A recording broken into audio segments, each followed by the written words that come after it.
Hi everybody, welcome back to the channel, and today I thought we'd talk about the JP Morgan Equity Premium Income ETF, and we're going to have some fun and answer the question, how much would you need invested to make $10,000 per month? So that's what we're going to take a look at, and you'll see here that the dividend yield according to finviz.com is 6.73%. Annual dividend over the last trailing 12 months is $3.81 per share. You'll also see if we come on over to NASDAQ.com that the dividend yield is listed as 7.24%. And this also gives us some additional insight because we can look at their most recent dividends. And so this is a very extreme hypothetical.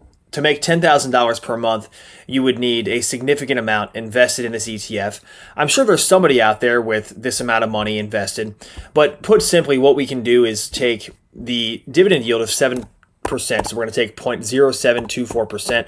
I'll actually get a calculator pulled up here on Google, and we'll go from there. So calculator, and so what you can do is take the dividend of 0.0724. That's the first number you're going to need in this equation. And what you actually do is you take the income amount of $120,000. So that would be our first step, is to take our income of $120,000, since it's $10,000 per month, and divide it by 0.0724. And as you'll see here, the amount comes up to $1,657,458 that you would need invested in this ETF to make $10,000 per month. That's based upon the current dividend yield. So that's one way you could calculate. Now, the other way is to actually take the share price, which right now is $56.75. If we take this dollar amount, $56.75, and this tells us how many shares we could actually buy, which is 29,206 shares. And then we take this 29,206 shares, and we can take the most recent dividend as an example, 0.3452, and see how much we come up with. It should be roughly $10,000. And in this case, we're looking at $10,082 from that most recent dividend. Now, if we want to check our work on another one, we can take that same dividend, 0.3452, get the same amount of shares, right?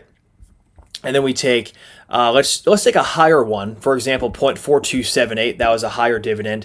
And so some months you can see that you'd actually get more than $10,000 per month, but it should equal out. And so if we take that 0.4278 times the shares that we own, you see that month we earned over $12,000 in dividends. So this gives you a rough idea based upon the current yield and everything, and how many shares you might need at the current price to make over $10,000, or roughly $10,000 per month from the JP Morgan Equity Premium Income ETF.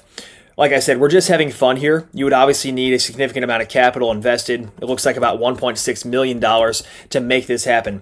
Is there anybody with $1.6 million in this ETF? Let me know in the comments down below. I'm sure there's somebody out there, and maybe you're watching this video. I'd love to hear how you're doing retirement, and if you're using this ETF or other ETFs. I'd love to hear you guys' feedback from all of you. And you'll see this ETF has been on an uptrend. And so one consideration is that the dividend yield is going to be less as an ETF rises, assuming the dividends remain about the same.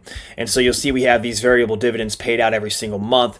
But that dividend is, or the yield itself, the 7.24% dividend yield, is changing as the stock price rises, because if the dividends aren't actually increasing, then you're just going to get less of a dividend yield.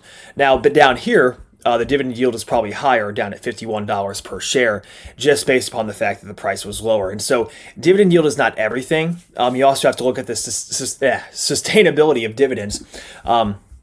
And you'll see here, since 2020, when this ETF came out, this ETF has paid very consistent dividends. And so if you would have just held this ETF from inception, you'll see that you have some months where you're getting almost 50 cents per share, some months where you're getting 40 cents almost, some months you're going to get a little bit less, let's say down under 30 cents or 25 cents per share, but you're getting consistent variable income on a monthly basis. And so to answer the question, how much would you need to invest to make $10,000 or more per month?